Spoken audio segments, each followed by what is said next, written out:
Svaka čaša mora da bude potpuno čista, besprekorno oprana, bez ikakvih tih nekih tragova na čaši, bez ikakvih nekih ukrasa.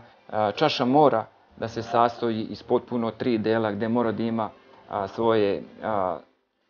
svoje posebno dno, posebno svoju stopu i posebno taj svoj oblik gore, oblik tela te čaše koja treba da bude posebno dizajnira po obliku sorti grožđa, da mora bude potpuno tanka, da rim čaše bude potpuno tanak kako bi što bolje ga presunili na ustima, a taj njegov telo oblik je jako bitan i važan.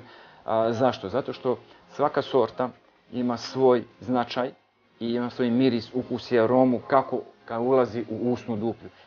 Druga stvar, ta stopa je bitna i jako je važna zato što držimo vino, držimo čašu za tu stopu i naravno ovo dno koje daje da ima tu svoju stabilnost.